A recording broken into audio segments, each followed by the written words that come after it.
नमस्कार, मैं एनके सिंह। मणिपुर में 2 युवतियों को नग्न करके सरेआम सैकड़ों लोगों ने जो उपद्रवी थे, न केवल घुमाया बल्कि सेक्सुअल असॉल्ट किया पब्लिकली। जरा गौर कीजिएगा, 2 औरतों को सैकड़ों लोगों ने फुल पब्लिक व्यू में सरेराह और घंटों नग्न करके पूरी तरह विवस्त्र करके उनको घुमाया ही नहीं, सेक्सुअली असॉल्ट किया। और उसके बाद ये घटना 2.5 महीने पुरानी है, 4 मई की घटना है और 18 मई को इसकी एफआईआर लिखी गई। आज तक देश को नहीं पता चला, दो 2 महीने हो गए एफआईआर लिखने के बाद। एफआईआर का मतलब पुलिस के संज्ञान में आ गया, उस पे पुलिस ने उसकी कार्रवाई शुरू कर दी। लेकिन ना तो राज्य ना केंद्र ने ये बताया कि ऐसी कोई घटना हुई है। ये तो वायरल हुआ जब ये वीडियो 2 दिन पहले, तब पता चला कि ये इतनी बड़ी घटना हो सकती है। अमृतकाल है और अमृतकाल में इस तरह की घटनाएं शायद होती हों। हमने अमृतकाल देखा तो नहीं है, लेकिन मोदी जी ने बताया है कि अमृतकाल शुरू हो गया है। तो शायद ये उसी का आगाज हो कि अमृतकाल में ऐसे ही होता है। आप गौर करें, 2.5 महीना हो गया, देश का प्रधानमंत्री विदेश 5 बार जा चुका है। इस दौरान मणिपुर में जब से हिंसा चल रही है, लंबे समय से देश का प्रधानमंत्री वहां पे गलबैया करता है राष्ट्राध्यक्षों से, प्रधानमंत्रियों से, और बताता है कि देश का कितना गौरव बढ़ा है। और उसके बाद जब यहाँ आता है तो हर गली कूचे में जहां चुनाव होने वाले हैं, वहां पे जाके विपक्ष की लानत पलानत करता है। लेकिन देश के प्रधानमंत्री को या तो ये मालूम नहीं था, या मालूम था तो छिपाया। अमृतकाल है, अमृतकाल में शासन ऐसे ही चलता है। 2 महिलाओं को घंटों सेक्सुअली असॉल्ट किया जाए, सैकड़ों लंपटों द्वारा, और हम देखते रहे, समाज देखते रहे और कहता रहे कि अमृतकाल है, भारत का गौरव बढ़ रहा है। सभ्य समाज में शायद इतना, ये तो आदिम सभ्यता भी कहते थे, उससे भी पीछे चली गई है। और आप इस पे ताज्जुब करेंगे, चीफ मिनिस्टर क्या कहता है। चीफ मिनिस्टर से जब एक किसी चैनल के फंक्शन में सवाल हुआ, तो चीफ मिनिस्टर कुछ इरिटेट हुआ। उसने कहा ऐसी सैकड़ों घटनाएं होती रहती है, ऐसे एफआईआर लॉन्च होते रहते हैं। अब हम इसको कहा, इसीलिए तो इंटरनेट बंद कर दिया था। जरा उसका सेंटेंस सुनिए, आप शर्मसार होंगे कि अमृतकाल अगर ये है तो जहर क्यों नहीं दे देते, एक बार ही मरने की सजा क्यों नहीं देते, अगर हर्फ गलत है तो मिटा क्यों नहीं देते, जहर दे दो कम से कम। घर की औरतें, बच्चियां ये विवस्त्र तो नहीं करेंगे लंपट आके, और हमारा शासन बैठा रहेगा। तो ये हकीकत क्या है कि चीफ मिनिस्टर कह रहा है, एलिगेशन नहीं सुनना है, ग्राउंड रियलिटी देखना होगा आप लोगों को। ये मीडिया वालों से कह रहा है, सैकड़ों ऐसे सिमिलर केसेस होते हैं, तभी तो इंटरनेट बंद किया है। अब सर आप सोचिए, इंटरनेट बंद किया है क्योंकि ये पता ना लगे, सैकड़ों ऐसी घटनाएं हो रही हैं। ये चीफ मिनिस्टर वो चीफ मिनिस्टर है जिसने संविधान की शपथ खाई है, संविधान के अनुसार सरकार चलाने की शपथ खाई है। लेकिन हो क्या गया है, और फिर सवाल इसका नहीं कि चीफ मिनिस्टर ने ये कहा कि ये होगा, उसके बाद कहा है कि हमको भी अभी 2 दिन पहले पता चला, जब ये सोशल मीडिया में आया। देश का चीफ मिनिस्टर गाफिल है, इतनी बड़ी घटना जिसका एफआईआर लिखा गया है उसी के राज्य में, लेकिन उसको ये पता अभी अभी चला है। और अब चला तो वो कह रहा, अगला सेंटेंस उसको जब रियलाइज हुआ तो एक हमने वीडियो में बोला, ये बहुत सीरियस घटना है, इस पे मौत की सजा हम दिलवाएंगे। वो पता नहीं कौन सी दफा लगाएंगे, लेकिन मुख्यमंत्री ने, लेकिन इसके पहले ऐसी सैकड़ों घटनाएं होती रहती हैं। ये अमृत काल का हमारा समाज होगा और ये शासन होगा। आपको डर लगे तो एक बार ईश्वर से यही प्रार्थना कीजिएगा, भारत माता से भी कहिएगा कि विषकाल कौन सा होता है, अगर वो है तो हम बेहतर होगा कि विषकाल में रहे, क्योंकि अमृत काल अगर ऐसा है तो हम सुरक्षित तो नहीं है। अब इसका दूसरा पहलू देखिए, देश में राष्ट्रपति जब हम चुनते हैं तो उसका पॉलिटिकल फायदा लेने के लिए जो जब राष्ट्रपति नियुक्त होता है तो कहा जाता है, देखिए पहली बार हमने महिला राष्ट्रपति दिया, पहली बार हमने दलित महिला राष्ट्रपति दिया, आदिवासी महिला राष्ट्रपति दिया। सुनते हैं ना, ये अक्सर कहा जाता है चुनाव के लिए, और कहा जाता है कि अब तो महिला राष्ट्रपति है, अब तो महिला हमारे कैबिनेट में है। कितनी बातें होती हैं।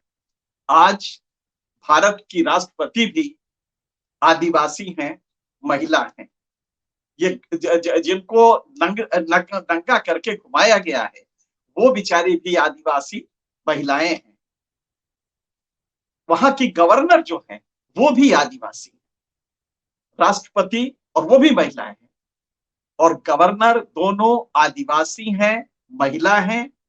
और उनके इस पूरे सिस्टम में, और जानते हैं आप, इन दोनों का पद जो होता है राष्ट्रपति और गवर्नर, ये संविधान के अभिरक्षण, संरक्षण, परिरक्षण की शपथ लेते हैं। ये चीफ जस्टिस और प्राइम मिनिस्टर की तरह शपथ नहीं होता इनका। ये संविधान की रक्षा करते हैं, उसमें निष्ठा व्यक्त नहीं करते जो प्रधानमंत्री करता है। ये रक्षा हो रही है क्या? अब यहां पे सवाल क्या आता है, अगर ये नहीं कॉन्स्टिट्यूशनल मशीनरी का ब्रेकडाउन है, आर्टिकल 356 का नहीं है, तो इससे घिनौना और क्या हो सकता है? क्या कॉन्स्टिट्यूशन बैठा रहेगा, महिलाएं नंगी टहलाती पिटाई होती रहेगी, उनके साथ बलात्कार होता रहेगा, उनके साथ ये सब जो कुछ हो रहा है होता रहेगा? तो क्या चीज आपको गौर करनी है, संविधान का क्लियर मशीनरी उसकी कोलैप्स कर चुकी है मणिपुर में, लेकिन पार्टी का शासन है, केंद्र सरकार उसको कैसे कुछ करे? क्योंकि गवर्नर ने, मुझे विश्वास नहीं कि गवर्नर ने अभी तक रिपोर्ट नहीं भेजी होगी, रिपोर्ट आई होगी, लेकिन एक्शन या गवर्नर की रिपोर्ट को मैनिफेस्ट करना केंद्र सरकार क्यों करेगी? अपनी सरकार है ना, मणिपुर में तो अपनी सरकार है, लिहाजा चलने दो, क्या दिक्कत है? तो आप समझ सकते हैं कि किस तरह का ये अमृत काल है और उसमें संविधान की क्या धज्जियां उड़ रही हैं। गवर्नर ने अगर रिपोर्ट नहीं भेजी है, चीफ मिनिस्टर का बहुत ही बेसाख्ता कहना है, गोया वो बहुत ही उससे कह रहे थे जस्टिफिकेशन से कि अरे मुझे भी तो अभी 2 दिन पहले पता चला। 2.5 महीने पहले की घटना, 2 महिलाओं को विवस्त्र करके, वो एक खास समुदाय की थी जो माइनॉरिटी में है, और मेजोरिटी के लोगों ने ये किया था जिनके वोट मिलते हैं सरकार को, जो सत्ता में है। तो लिहाजा 2.5 महीने लग जाते हैं इसको पता करने में, और चीफ मिनिस्टर फख्र से कहता है हमें हमें भी तो अभी 2 दिन पहले पता चला। मतलब जब हम पूरी दुनिया को पता चला तभी उसको भी पता चला। अगर ये स्टैंड है तो क्या केंद्र का कर्तव्य नहीं है कि इमीडिएटली गवर्नर से इस पर रिपोर्ट मंगवाए? कहां है मोदी जी का अमृत काल? अगर ये वाला काल है तो मुझे लगता है कि हमें कुछ और ढूंढना पड़ेगा। और दूसरा ये है कि अभी तो आप दिन रात गाली दे, दिन रात कोस रहे हैं विपक्ष को। एक दिन भी आपने मणिपुर की घटना पे एक सेंटेंस नहीं किया, एक सेंटेंस नहीं आया। आज जब आया तो उसके पीछे का राज क्या था? जब सुप्रीम कोर्ट ने धमकी दी, सुप्रीम कोर्ट ने कहा कि सरकार अगर कुछ नहीं करती है तो हम एक्शन में आएंगे, हम करेंगे। धमकी थोड़ा ज्यादा सीरियस थी अब की बार। इस पर प्रधानमंत्री ने एक छोटा सा स्टेटमेंट दिया, और वो भी स्टेटमेंट क्या है, इस समय स्टेटमेंट की जरूरत भी नहीं है, इस समय तो एक्शन की जरूरत है। और एक्शन क्या होना चाहिए? क्यों नहीं कंटेंट हो रहा है ये सिविल स्ट्राइक? ये जो उपद्रव, सामाजिक उपद्रव हुआ है 2 समुदायों के बीच में, ये कंटेंट हो क्यों नहीं रहा है? क्या सरकार अक्षम है? नहीं, अक्षम नहीं है, कुछ और बात है। ये अमृत काल है तो ये अक्षमता नहीं है। गौर से देखिए कौन कर रहा है। ये सब देखने की जरूरत है। और वहां पे पैरामिलिट्री फोर्सेस हैं। केंद्र को तो उस समय भी पता चला होगा, क्योंकि वहां सेंट्रल पैरामिलिट्री फोर्सेस हैं और बहुत ज्यादा तादाद में है। तो उन्होंने भी, उनके अपना इंटेलिजेंस विंग होता है। उदाहरण के लिए सीआरपीएफ, बीएसएफ, इनके अपने इंटेलिजेंस विंग होते हैं, ये फंक्शन करते हैं। आईबी वहां पे बैठा हुआ है।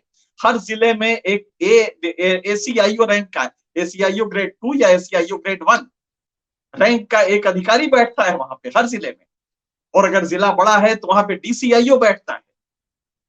और उसके बाद मणिपुर ऐसे इलाके में तो वहां पे सिर्फ डिप्टी डायरेक्टर नहीं तो ज्वाइंट डायरेक्टर भी बैठते हैं या जाते हैं वहां पे कलकत्ता से। तो मुझे नहीं लगता है, और वो सेंसिटिव एरिया है। आपके पास पूरा आईबी का अमला है जो दिन रात काम करता है। आपको किसी ने नहीं बताया कि महिला को विवश किया गया है, 2 महिलाओं को, और वो एक खास समुदाय की जो माइनॉरिटी में है, ट्राइबल है, माइनॉरिटी में है। आपको ये नहीं किसी ने बताया, आपके आईबी ने। अच्छा चलिए नहीं बताया, देर आयत दुरुस्त आयत। आज तो आपने गवर्नर से स्टेटमेंट, तो प्राइम मिनिस्टर का ये होना चाहिए कि we have sought report from the governor and we will very soon take some drastic decision. और वो डिसीजन क्या हो सकता है? अच्छा फिर गवर्नर की जरूरत भी आपको क्यों है मंगवाने की? इस घटना के बाद 356 में बहुत स्पष्ट लिखा हुआ है, the president on receipt of an information from the governor और अदरवाइज। अगर गवर्नर से आती है रिपोर्ट तो ठीक है, अगर नहीं आती तो भी ठीक है।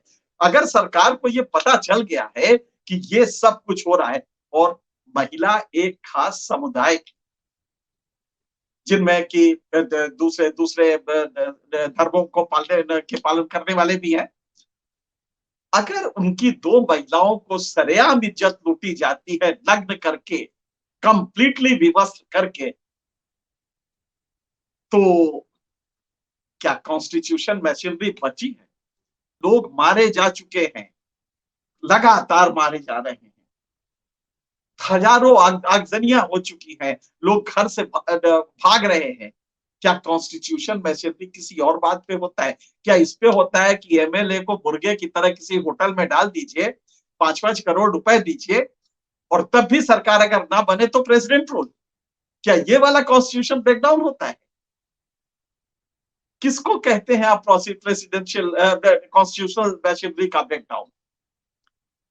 अगर ये कॉन्स्टिट्यूशन मशीनरी का ब्रेकडाउन नहीं है कि पुलिस सिस्टम 22 महीना, चीफ मिनिस्टर गफलत में रहा 2.5 महीना, और 2 महिलाओं का चीरहरण होता रहा, तो अगर ये नहीं है तो फिर भगवान मालिक है इस देश का। और अमृत काल में अगर इसे आप कहेंगे कि साहब ये कॉन्स्टिट्यूशन ब्रेकडाउन नहीं है, तो इस कॉन्स्टिट्यूशन का भी कोई मतलब नहीं है। तब तो आप अपने हिसाब से करते रहिए, लेकिन ध्यान रखिएगा, सुप्रीम कोर्ट ने जो कहा है कई बार, उसको एक्शन में आना आपके लिए बड़ी फजीहत होगी। दुनिया में हो चुकी है। भारत को अब फिर से अपने नाक ऊंचा करने में कई दशकों लग जाएगा। भारत अपने को सभ्य समाज बता ले, मोदी जी, ये किसी राष्ट्राध्यक्ष से गलबैया करने से नहीं होता है। गलबैया करेंगे तो हथियार बेच देगा वो। लेकिन अगर आपको भारत का सम्मान लाना है तो ये घटनाएं रोकनी पड़ेगी, और तभी सुचिता और शासन कहा जाएगा। क्या इसमें आप सक्षम हो पा रहे हैं? तो आपको 5 महीने लग गए और आपने उस पर नहीं बोला, और बाकी वो विपक्ष की लानत पलान करते रहे। विपक्ष को आप कल कहते हैं कि 70,000 करोड़ लूट भ्रष्टाचार किया है इसने, और अगले दिन अपनी पार्टी में ले लेते हैं, उसको फाइनेंस मिनिस्टर बना देते हैं महाराष्ट्र का। ये सब करना आपको आ रहा है, लेकिन महिलाएं विवस्त्र होके एक खास समुदाय की, अगर वो विवस्त्र हो रही हैं, उनके साथ ये सब कुछ हो रहा है, तो ये कहीं से भी कॉन्स्टिट्यूशनल मशीनरी का ब्रेकडाउन नहीं है। अगर ये नहीं है तो मुझे नहीं लगता कि कॉन्स्टिट्यूशन मशीनरी वाकई फंक्शन करती है इस दुनिया में। और ऐसी स्थिति में मैं तो एक ही बात कहूंगा, दुष्यंत कुमार का शेर है, ये शेर बड़ा मौजू है इस समय। मुड़ के देखेगी हिकारत से मुझे तारीख कल, मुड़ के देखेगी हिकारत से मुझे तारीख कर, मेरी पीढ़ी में किसी धड़ पर कोई चेहरा न था, मेरी पीढ़ी में किसी धड़ पर कोई चेहरा न था। शायद हम लोग के पास अब चेहरा नहीं है, और आने वाली पीढ़ी जब ये किस्सा सुनेगी कि दो महिलाएं विवस्त्र होकर सरेआम लुम्पेंस ने सैकड़ों की तादाद में उनके साथ सेक्सुअल असॉल्ट किया, पब्लिकली किया, वीडियो भी बना, लेकिन उस सब के बावजूद 2.5 महीने लग गए सरकार को संज्ञान लेने में, वो भी जब सोशल मीडिया पे वायरल हुआ तब लिया गया। और उसके बाद भी अगर कॉन्स्टिट्यूशन मशीनरी ये नहीं होती है, इसका फेल्योर नहीं होता है, तो पूरी जो हमारे आने वाली पीढ़ी होगी, इस गवर्नेंस को आप कहते रहे अमृतकाल, शायद वो इसे विषकाल भी नहीं मानेगी, क्योंकि आदमी जिंदा था, उसके धड़ धड़ पे कोई चेहरा नहीं था, बस इतना ही अंतर था। इतिहास इसको कैसे लेगा, आप इसको देखें। मुझे लगता है कि आप समझ गए होंगे कि कॉन्स्टिट्यूशनल स्थिति और किस तरह से हम हकीकत से दूर होते जा रहे हैं, लेकिन अमृतकाल है। आप जी जाएं, सम्मान से जी जाए। मुझे लगता है कि इसके चांसेस बहुत कम है। फिलहाल इतना ही, किसी और मुद्दे पे फिर आपसे मुखातिब होंगे, तब तक के लिए